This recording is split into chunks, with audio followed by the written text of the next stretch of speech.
Hello everybody, it's Chillmonger, and you saw the thumbnail. Luke Skywalker can be redeemed if we take a page from the Naruto villain Itachi Uchiha.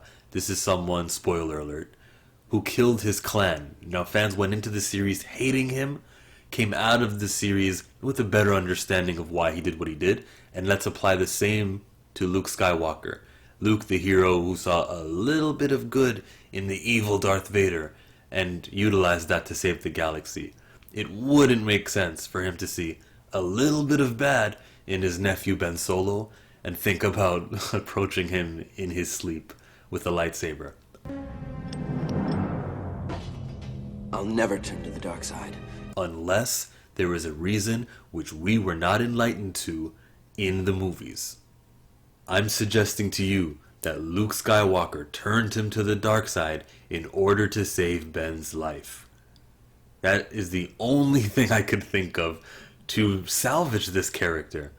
And the dominoes that I would put in place to make that scenario happen could be built in the Ahsoka series and this Mandalorian era of Star Wars here.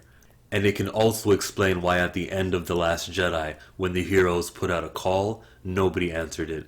The Force users were all outside of the galaxy because they had to be.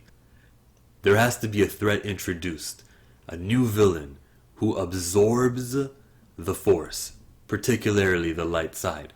That's why Luke turned his connection to the Force off. That's why Ben had to be turned from good to bad. And that's why no heroes answered the call in the end of The Last Jedi. They were all outside of the galaxy. I would make it so that those space whales at the end of Rebels who light-speeded Thrawn and Ezra away really took them away. They're in a brand new galaxy. In this new galaxy, there's a new threat. Call them Yuuzhan Vong, call them whatever you want. But they have an affinity to this Force. They were introduced to it by Ezra. Ezra and Thrawn are out there thinking of ways to fight and combat them. And we were actually going to have Thrawn and Ezra unite for the sake of the galaxy as a whole. Luke will learn this news from either Ahsoka herself, Thrawn, Ezra, or all three of them together. He'll also learn about Palpatine, the cloning, and that there's a Rey Palpatine somewhere out there on Jakku. He's gonna look at her like, okay, since she's dark side and light side, she probably won't be attracted to this new villain, so she's gonna be safe to stay here. However, hey R2-D2, I want you to take this side of the map. I'm gonna give the other piece to Laura Santeca, who lives on Jakku. And whatever happens from there, I'm going to keep my faith in the Force. I'm going to turn my side of the Force off. Hey, Ahsoka, Ezra, Thrawn, I'm going to send all of my Jedi students who I've been training up, including Grogu, to help you fight your cause that's away from the galaxy right now. You guys go there so that they don't come finding us. But Ben, we got to keep him. Leia, I'm sorry. I know. I just can't break it to his mom or his dad.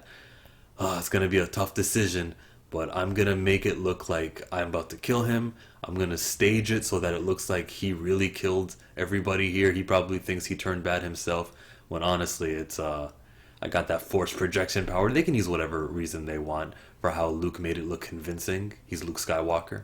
And that's why we get the flashback that we got in The Last Jedi. And that explains why he stayed in Ahch-To, hidden, and turned off his side of the Force.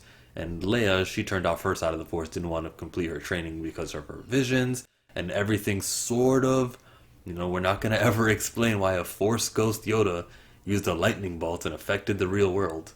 But we could somewhat salvage the character of Luke Skywalker, maybe a little.